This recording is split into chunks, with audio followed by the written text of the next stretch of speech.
Au début de tout, là, quand j'ai commencé vraiment, parce que j'ai étudié en géologie, en finissant l'université, je me suis parti d'une petite compagnie de rochers minéraux pour rester à Montréal, pour ne pas travailler à l'étranger. Là, j'ai été en chercher des minéraux. Je passais mes étés à aller chercher des minéraux. J'ai fait de Shefferville au sud du Québec, beaucoup d'endroits que j'étais allé en chercher. Après ça, j'en ai acquis aussi. J'ai acquis différentes espèces minérales qui n'étaient pas disponibles ici au Québec à des gens qui font la même chose que moi à l'étranger. Je faisais des échanges avec un Américain, entre autres, pour avoir des spécimens, tu sais, comme des roches volcaniques que lui avait accès, que moi, ici, c'était difficile. Puis après ça, j'ai commencé à en vendre. Puis avec les années, ça a grossi. Puis là, ben, je suis rendu ici à Saint-Omer pour être isolé, pour avoir la tranquillité, avoir la paix. J'ai vécu 30 ans à Montréal, mais je viens de la région. Puis pour moi, c'était essentiel de revenir en région.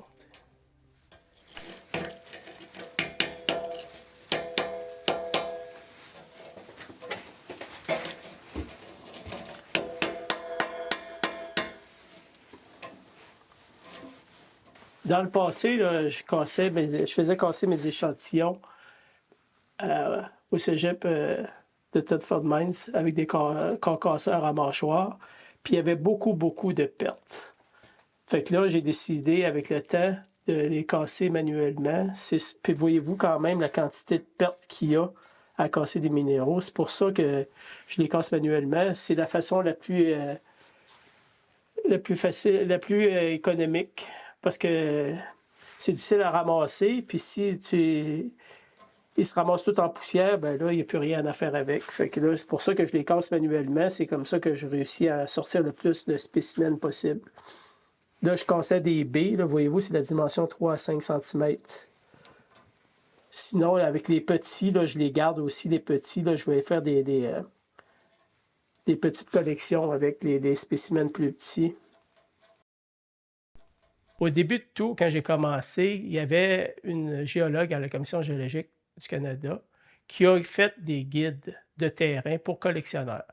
Elle a rédigé des guides, des manuels de tel point à tel point, mettons Québec, Gaspé, tout ce qu'on peut trouver entre Québec et Gaspé. Fait que moi, je prenais ces guides-là, puis je suivais des itinéraires, puis je ramassais des minéraux. C'est avec le temps, j'en ai accumulé des milliers de minéraux, des centaines de tonnes.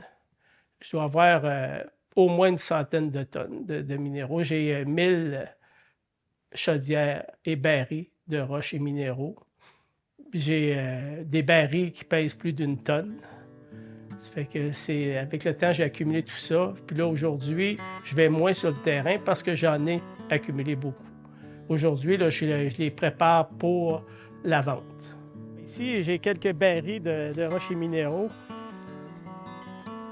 que j'ai... Voyez-vous, ça ici, là, c'est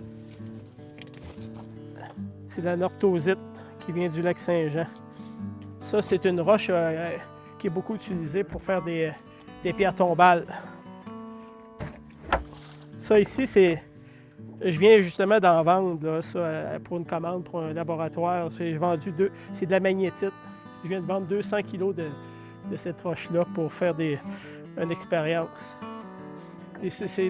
J'ai différents spécimens dans chaque baril. Avec le temps, d'un conseiller pédagogique à l'autre, ils se sont dit le mot. Puis depuis ce temps-là, j'ai des commandes régulières de différentes écoles, autant au primaire, secondaire, cégep, université. Bon, là, je suis en train d'assembler une collection. C'est un coffret de 40 minéraux du Québec et de l'étranger. Il y a des minéraux qui viennent un peu de partout, mais la plupart viennent du Québec. Fait que là, c'est ça, les spécimens sont déjà cassés. Il s'agit juste que je les mette dans les bons compartiments. C'est comme il y a différents minéraux, comme ça. Celui-ci vient de l'Ontario. C'est du corindon de l'Ontario. Ça, c'est de l'hématite du Québec.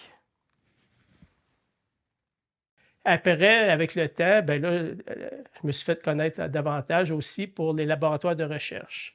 Vraiment, à quoi ils travaillent, sur quoi ils travaillent, je ne le sais pas vraiment. Mais souvent, c'est des quantités assez importantes de minéraux purs que moi, je possède, qu'ils ne trouvent probablement pas ailleurs.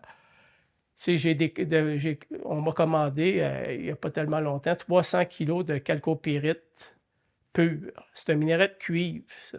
Puis la personne, elle m'a dit que ça faisait des mois et des mois qu'elle cherchait ça, de la chalcopyrite pure.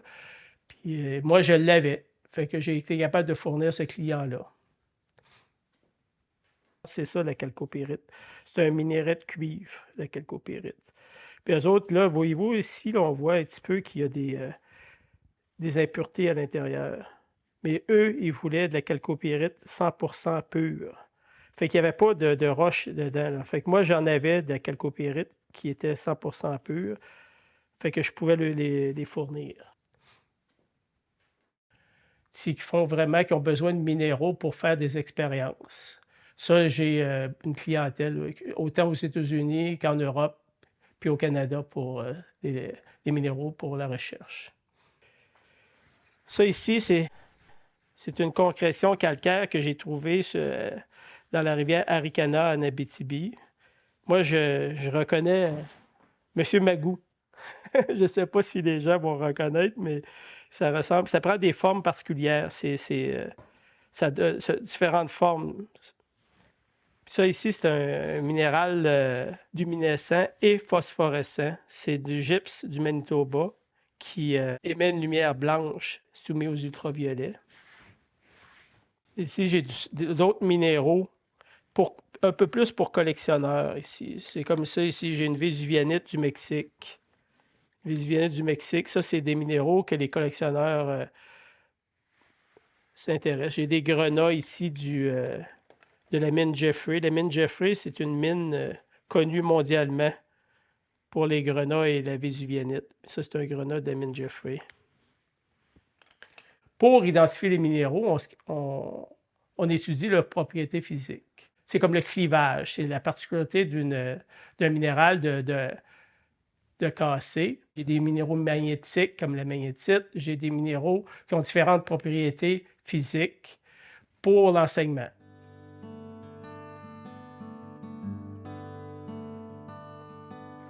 J'ai des coffrets de pierres polies, j'ai des coffrets de minéraux, j'ai des coffrets de roches. Ça, c'est vraiment des roches qu'on retrouve, là, différents types de roches qu'on retrouve sur le terrain ici au Québec. J'ai des coffrets de minéraux fluorescents. Ça, s'ils émettent des lumières, quand ils sont soumis à la lumière ultraviolet, ils émettent des lumières différentes, là. Je rencontre beaucoup de gens lors des expositions de minéraux. Puis la première question, est-ce qu'on peut faire un tour chez vous, venir voir vos minéraux? Là, je n'étais pas installé. Ça fait 2 ans que je suis en construction. Là, je suis en train de me réinstaller. Ça va être possible dans l'avenir de venir faire un tour puis de travailler les minéraux. Je vais installer, mais j'ai beaucoup d'équipements qui ne sont pas installés. J'ai des scies, des machines pour polir, des tumblers pour faire des pierres polies. J'ai toutes sortes d'équipements que je vais pouvoir installer dans les années à venir. Quand j'ai besoin de trouver des spécimens pour préparer une commande, je vais me référer à mon inventaire. Parce que là, avec la quantité de minéraux que j'ai, je ne peux plus savoir dans quelle chaudière ils sont,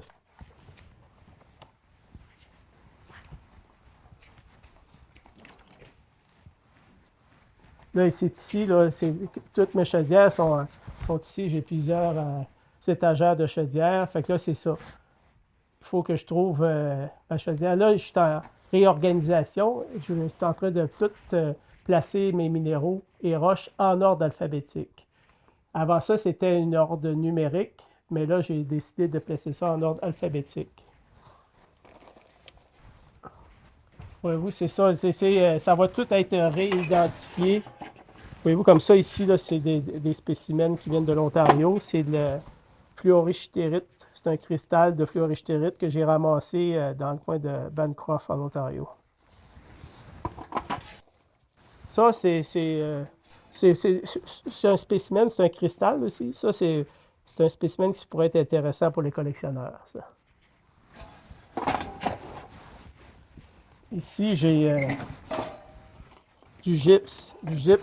Ça, c'est le gypse. C'est un minéral industriel, le gypse. Ça, il vient de la Nouvelle-Écosse, celui-là. Un spécimen que j'ai ramassé en Nouvelle-Écosse. Ça, c'est une autre forme de gypse.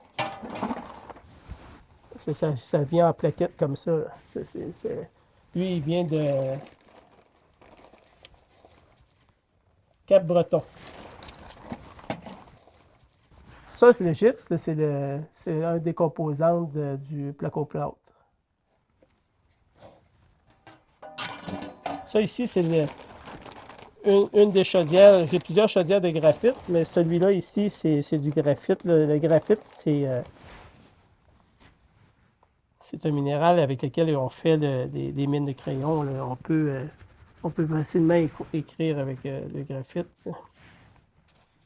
Au Québec, différents clubs de minéralogie, pour se financer, organisent des expositions où il y a différents marchands qui viennent d'un peu partout du Québec et de l'Ontario, qui viennent vendre des minéraux à l'ensemble de la population. Puis là, c'est l'endroit idéal pour partager avec les gens intéressés notre passion.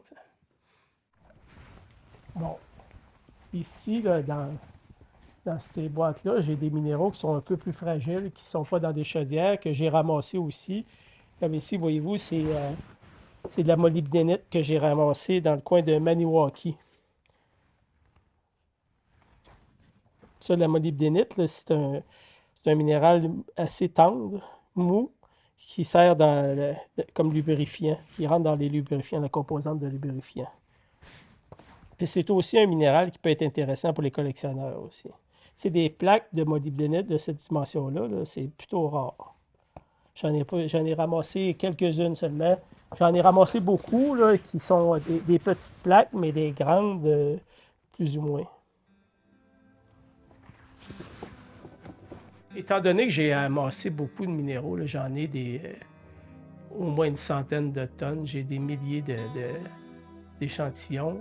Je peux en fournir là, au rythme que les ventes sont. Je peux en fournir pendant des années. J'ai plus besoin d'aller sur le terrain.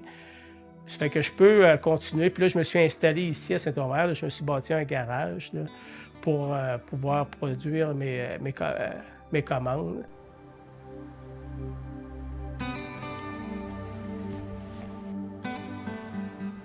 J'espère faire ça le plus longtemps encore, le plus d'années possible, là, tant que la santé va être là pour pouvoir continuer. Mais c'est... puis aussi intéresser peut-être quelqu'un à reprendre la business éventuellement.